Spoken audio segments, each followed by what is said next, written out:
Okay, I would like to call on Gary Brown. Would you like to say a few words, Gary? And if I call on you, you don't have to do it. This is not a gun at the head. So, um, I think today I'd do anything you ask me. oh, God bless you. I'm Gary. I'm not a home.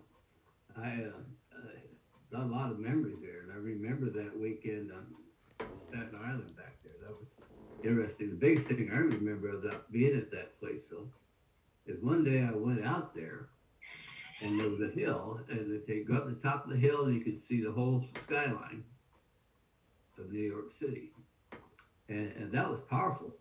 Just sitting there watching that for that weekend, it was great.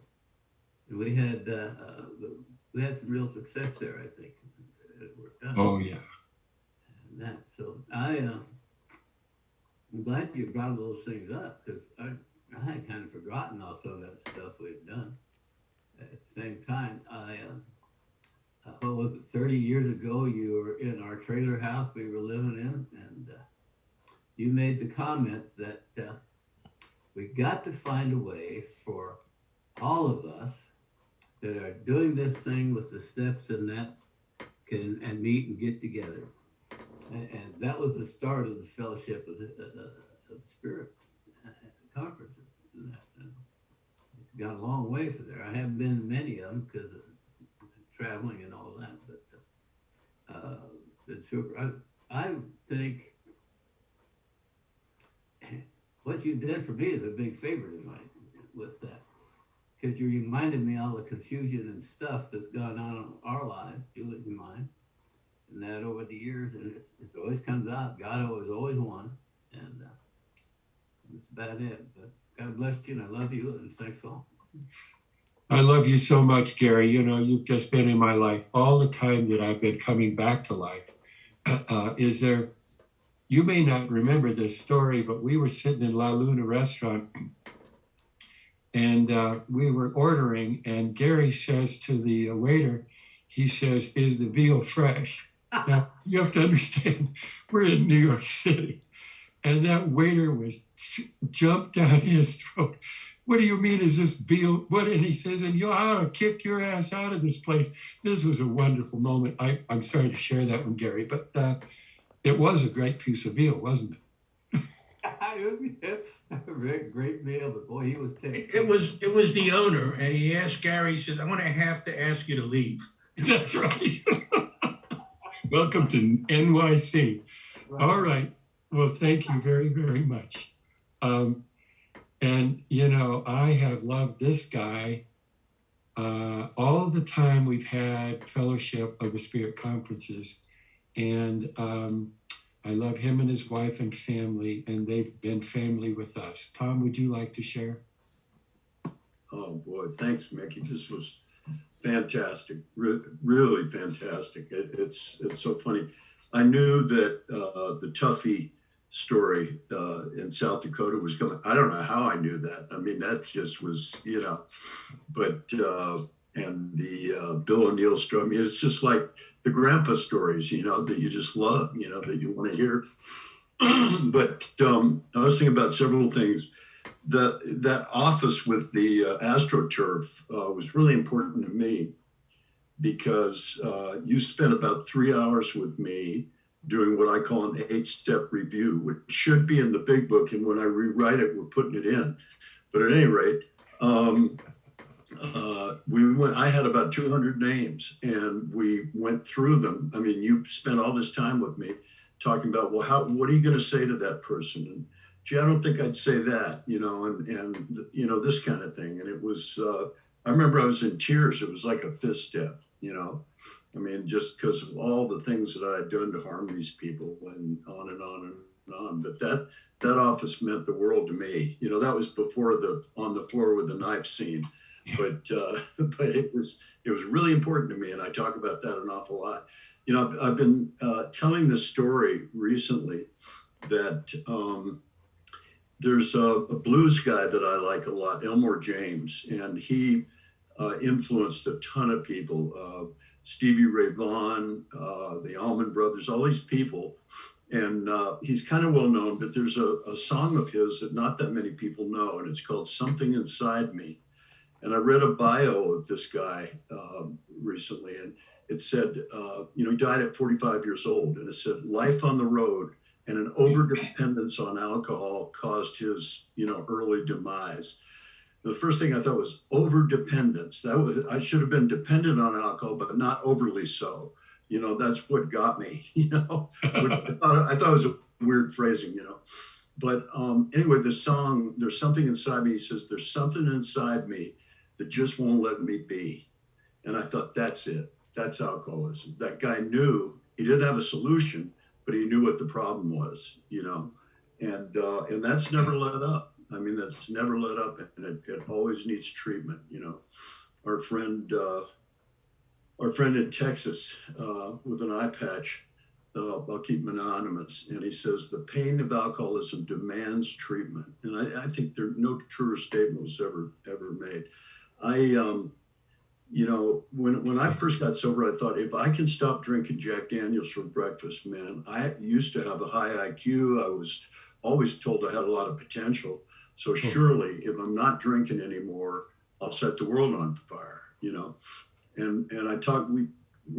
Don and I were in Maryland at a conference last week, and I was talking a little bit about this. That my first third step was, I give you my life where booze is concerned, but the rest of it I got. Thank you very much.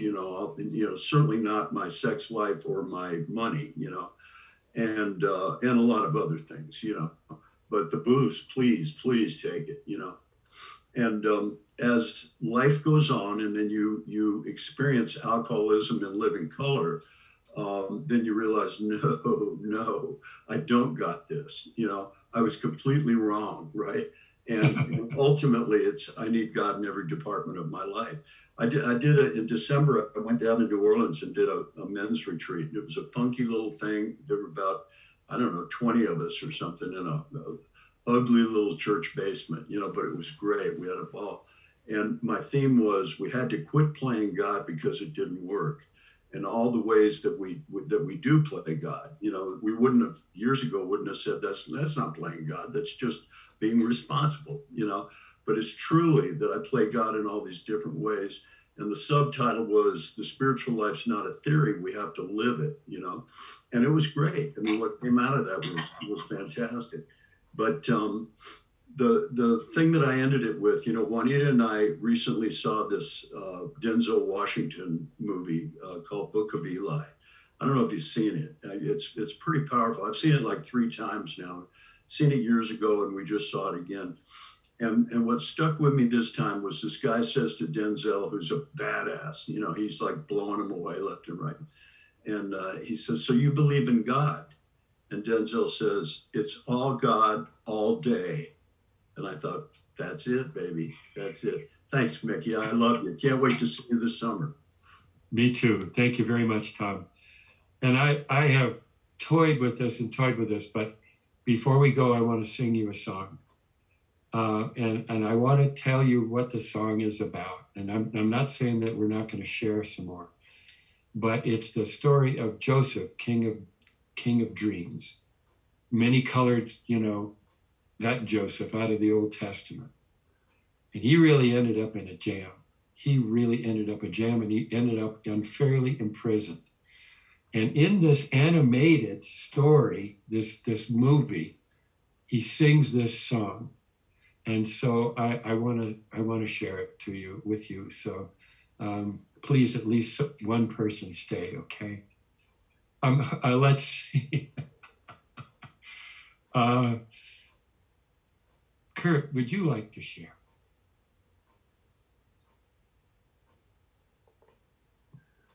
Thanks, Mickey. I really appreciated your story about the death. When the guy said, go ask him about his death. I really appreciated that story. But, rather than me share, I want to read something from the book you mentioned. Sure. It's one of my favorite. It comes from the chapter, The General Dance. And it's the last chapter in New Seeds of Contemplation. It's one of my favorite readings. And here it is. What is serious to men is often very trivial in the sight of God. What in God might appear to us as play is perhaps what he himself takes most seriously. At any rate, the Lord plays and diverts himself in the garden of his creation. And if we could let go of our own obsession with what we think the meaning of it all is, we might be able to hear his call and follow him in his mysterious cosmic dance. We do not have to go far to catch us echoes of this game and of this dancing. When we are alone on a starlit night, when by chance we see the migrating birds in autumn descending upon groves of junipers to rest and eat, when we see children in a moment when they are really children, when we know love in our hearts, or when, like the Japanese poet Basso, we hear an old frog land in a quiet pond with a solitary splash. At such times, the awakening, the turning inside out of all values, the newness, the emptiness and purity of vision make themselves evident and provide a glimpse of this cosmic dance. For the world and time are the dance of the Lord in emptiness. The silence of the spheres is the music of the wedding feast. The more we persist in misunderstanding the phenomenon of life, the more we analyze them out into strange finalities and complex purposes of our own, the more we involve ourselves in sadness, absurdity, and despair. But it doesn't matter much, because no despair of ours can alter the reality of things and stain the joy of this cosmic dance, which is always there. Indeed, we are in the midst of it, and it is in the midst of us, for it beats in our very blood, whether we want it to or not. Yet the fact remains that we are invited to forget ourselves on purpose, cast our awful solemnity to the winds, and join in this general dance. That's for you, Mickey. Thank you. God bless you, Kurt. Thanks, buddy. There is a lady here that I have not seen in over 2 years that I just love so much. And it's Erica, who is sitting here. She's just, I'm just madly in love with her. She's the best, absolutely the best. Erica, so great to see. You know, Mickey, I'm Erica. I'm very, very alcoholic. And I love you so much. I was, you know, some people, you never forget anything they say, and that's who you are for me. The very first time I came to Thoughts, I think I heard you talking about God from the podium, like day one, and I thought, oh no, I'm in the wrong place. I'm not going to be able to do this. And by the end of that weekend, I was just madly in love with you.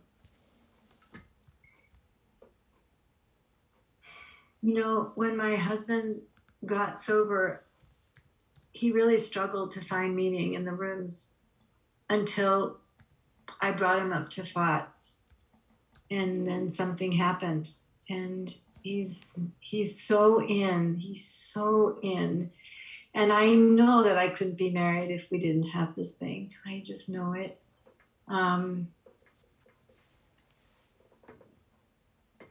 You know, Mickey, there are no words for what I feel for you.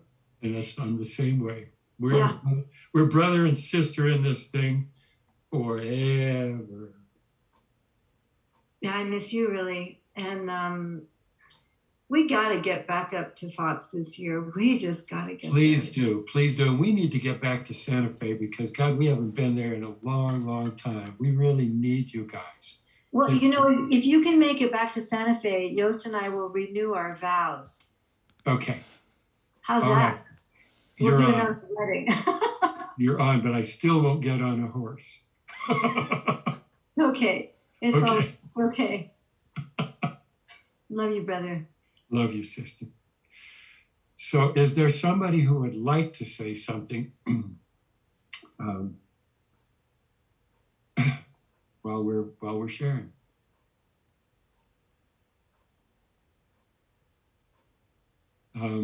We're a little bit before 8. Hey, I'm John. I'm an Oh, alcoholic. great. Yay. Hey, John. Hi, Mickey. Mickey and I have known each other a really long time from me. And 99% of the time when we hang up the phone, we tell each other that we love each other. And when we forget, I almost want to pick up the phone and call him back and say, I forgot.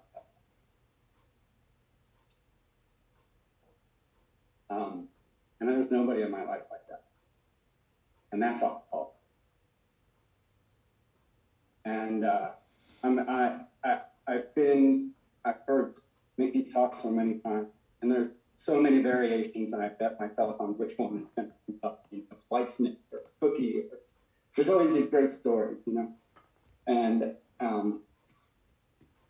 I'm really struck back to right now in this moment. You know where we are in the process of step to the first time I heard you talk forward. I feel like, all right, I'm going to do that 4th step. You know, I just love you so much. You know, they are families. You go places, and, you know, people think that, you know, we're like, it's like just that we're related. You know, because we're. And really changed my life, and coming through John, and I've been wondering that all my life through God. And I get to learn about who Mickey Monk, and that's what, you know, because Mickey Monk is an awesome.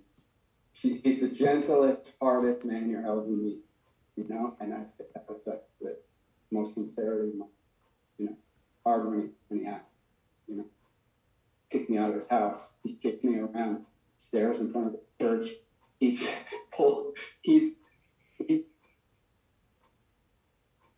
There was a little while we weren't working together, and, you know, I called it John off leash, you know, a little bit, and I think he's a ringmaster.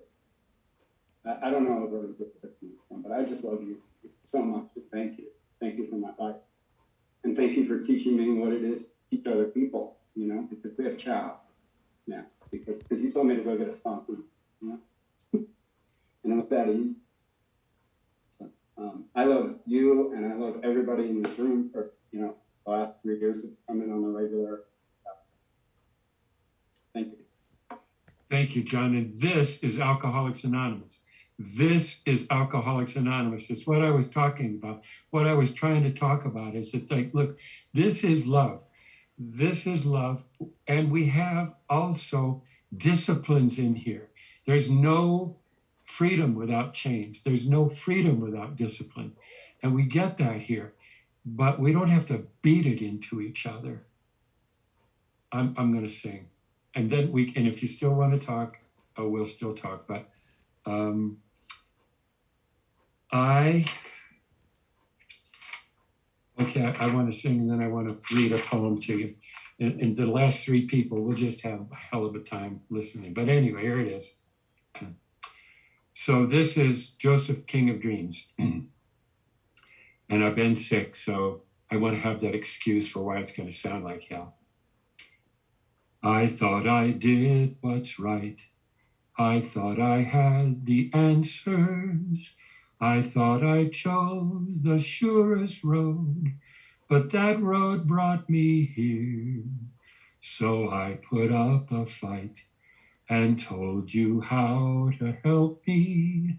Now just when I have given up, the truth is coming clear. You know better than I. You know the way. I've let go the need to know why, for you know better than I. If this has been a test, I cannot see the reason, but maybe knowing I don't know is part of getting through. I try to do what's best, and faith has made it easy to see the best thing I can do is put my trust in you. For you know better than I.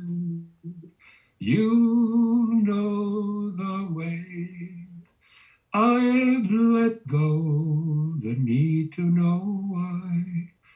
For you know better than I saw one cloud and thought it was the sky. I saw a bird and thought that I could follow. But it was you who taught that bird to fly. If I let you reach me, will you teach me? For you know better than I. You know the way. I've let go the need to know why. I'll take what answers you supply, for you know better than I could have read that to you, but isn't that a fabulous song? Thank you. And okay, this is my last deal. This is my last thing. Marie and I were watching Riverdance. You know that if you've seen it, it's the Gaelic, it's the Irish thing, and they're doing all this. And then they had Gaelic or whatever it was, Irish Women was a follow-up to it. I can't remember the exact thing. But this woman, Una, played the harp and sang this song called The Isle of Innisfree. And I guess that's really closely connected to Ireland. And we started listening to it, and I told Marie, stop, just stop. And I came in here and I wrote this poem in 10 minutes. And it is the essence of what happens to us if we follow God. Called My Exile. When I was a young boy, I felt it all. The sun, the moon, the leaves in fall, the warmth of spring, the light of day, the charm of music that made me sway. The call to mass with tinkling bells, the colors of vestments, the flood of light, the smell of incense, the chant of prayer, and God came down to sit with me and fill my soul with welcome. Then came the days of growing up, the disciplines that drained my cup and sent me thirsty into life without the sun in descending light. I looked for warmth in other spirits, and other visitors filled in the hole. My angels fled and left me screaming, bereft of life and walking dead. The warmth of flesh replaced my God. The thunder of destruction filled my home. The silence, the longing filled me up. The wasteland beckoned, and I was lost. My homeland faded as my life moved on. My compass spun around and round. No north, no guiding star, no warming touch. So far, so far.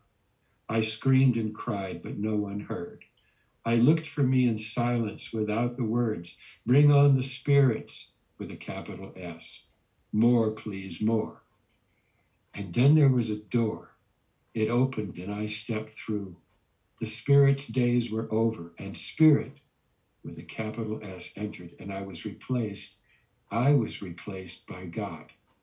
He gave me life but took my soul. I breathed and talked but was not whole. Where was my home? Why can't I leave the barren valley, the lonely shore? Where was my home? Where was I? And now I am a man. My childish days are through. I look and act the way a man should do. The air is thin, but I can breathe. I'm old and bleached by the desert sun. An exile long on the road, an immigrant, an immigrant without a state, with yearnings to go home to my own Isle of Innisfree, to leave my fear and touch the light, to join the day and not the night. Where is that boy? Why did his God call him away from hearth and home to walk this valley all alone? Where is that boy so far from home? The point of that is that he took my soul and replaced it with him. That's the fourth dimension. That's living in the fourth dimension. Does that mean I can't run into the wall like I usually do? Heck no, it doesn't. But it means that we're sacred. It means that we are God's children. It means that we belong here and we belong with each other, sharing this love. Now, if anybody wants to say something, I know we're running long here. Please do, but thank you for allowing me to share those things. Mickey, thank you so much for tonight. Everything, you're amazing. Thank you so much from all Thank of you us. again.